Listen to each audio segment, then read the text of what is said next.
Alright, I think we kind of misrepresented this mercenary in the last video. We kind of made him look worse than he is because we were just showing him on his own and he got crushed really fast. On this, we're going to show him actually applied with my character and how this static field with a -50, it's just going to help my character against bosses and things like that, and with a little crowd control if I didn't have enough already. I'll link this build at the end showing like this character, Dual Dream, and we got Dragon and Hand of Justice on this character. So I just want to see how going into Chaos with this mercenary.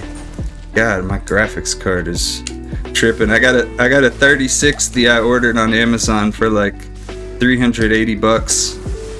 That's coming on Friday. Pretty excited about that. And I got a green screen coming, so you're not going to see my background anymore. I'm going to be able to float in the middle of the screen in quality now, instead of that old cheap digital background removal that I was trying to use. I realized that probably wasn't a huge deal, but it did take the quality level of the videos down a little bit, just having that janky green screen. But at the same time, janky green screen, non-paladin Dream kind of goes hand to hand. Try to maybe not attack the enemies as much, even though can't really help that. I want to see this guy do his thing.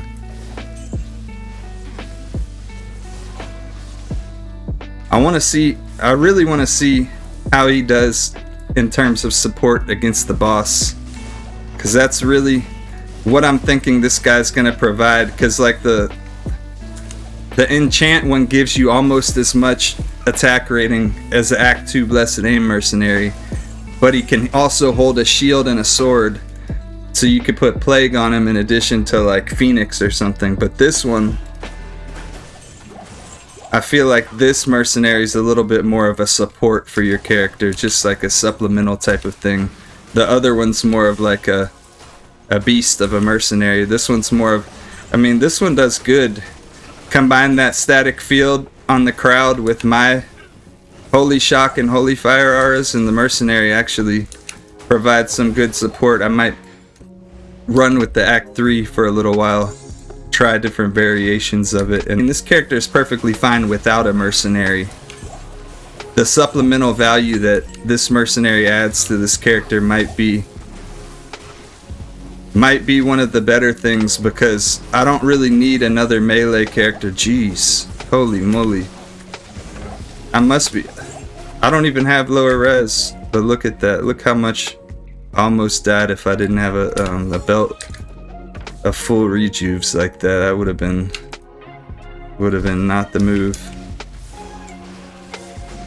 He feels like his running and everything, his like AI is a little bit in between the Act 2 and the Act 1 mercenary. He doesn't hang back quite as much as the Act 1, but I've noticed what they do is they can tend to get themselves cornered and killed, like as you saw if you watched the previous mercenary video showing the Act 3 fire one. I think this lightning one, the way that he benefits is just like, I think he's gonna help most against the bosses. I really want to see just how much his static field's gonna kick in. So I'm just gonna stand here against Diablo, see how much it takes of my aura damage, and then this mercenary as well. Oh no! I didn't mean to do that. He died fast as hell though. What? His health pool is way too low to really even make a judgment off of that. One thing though is that if you don't have Sundering Charm's not going to apply to him. So a Conviction Paladin I think is just going to benefit a whole lot off of this guy. These guys, that's why I like Holy Fire. These guys just drop. All of these will, if I had three pieces of Holy Fire gear, if I had Dragon Shield, those guys would drop faster, because those have a higher fire or a lower fire resistance than any other element. I think they have pretty low cold resistance as well though, so cold and fire takes out those spirits really easily. Lightning not so much, they're lightning immunes usually. See, these are fire immunes, but they take good lightning damage. That's why I like to mix up the gear. I could go full fire and be a little bit stronger, but like in the fire department, I could be a little bit stronger there, but at the same time, I like the mix because even if you break immunities, there's still a high level of resistance from the broken immunity. There's only so many gear slots that you can use for that, so I prefer this setup after trying like every gear setup possible.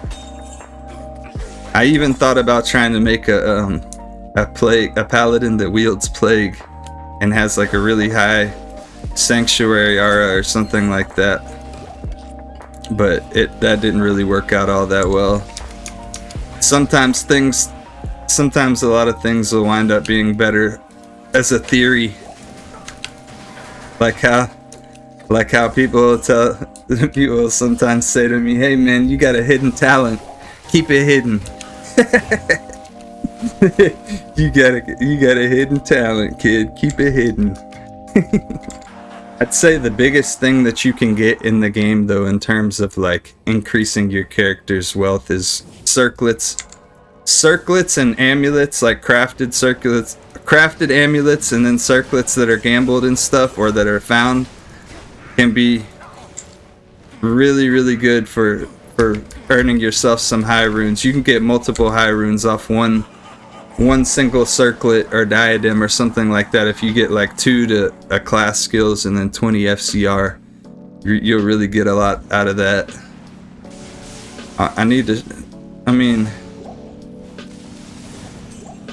He's kind of doing his thing. I kind of wish that I had 1 point in redemption on this paladin just for the sake of convenience, but you know, I'm a pleb, so I hit the potion button. I'm not even gonna sacrifice this guy to those. they were gonna get him. They could have even gotten me if I stood around for too long. All right, let's see how this fella does against Bale. I'm not gonna hit him at all.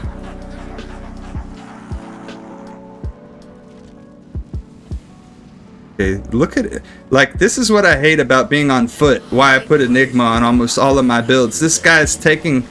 It's like he's doing a cross-country trip just to get to where I'm at. Wish he would just teleport to me faster.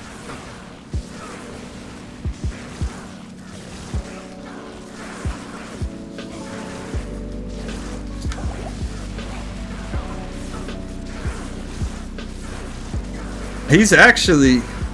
Like, get this Joker out of here. You can hit him from there? Is he hitting him from there? I think only his charged bolt is hitting him from there. He's practicing an act of futility. Okay, I think you get the point. He's pretty good. I think the fire one's better though. Like, as much as I want to say, oh, this one's pretty cool, I think I'll stick with the Act 5 Frenzy Mercenary with Lawbringer. I think that's going to just give a lot more value. I don't really need the static field. It's not like I'm not constantly applying damage with the aura or with my own attacks. So, personally, I would say, at least not on this particular character. Maybe on a different build it would be better, but personally for me, I'm going to say that this is my least favorite out of the Act 3s. I think the cold one would maybe even be better, but maybe if you had like an undergeared character that didn't have a whole lot of ability to like take the boss down, this might be really good to use on a playthrough, you know, to beat Hell Bale and get that static field or whatever the case from him.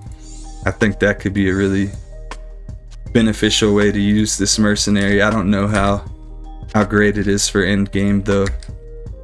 I definitely prefer the fire. and we'll have to see about the cold one. I'm gonna do some tests with that one as well. Everybody have a great day though. I'll see you on the next one. Thank you so much for watching.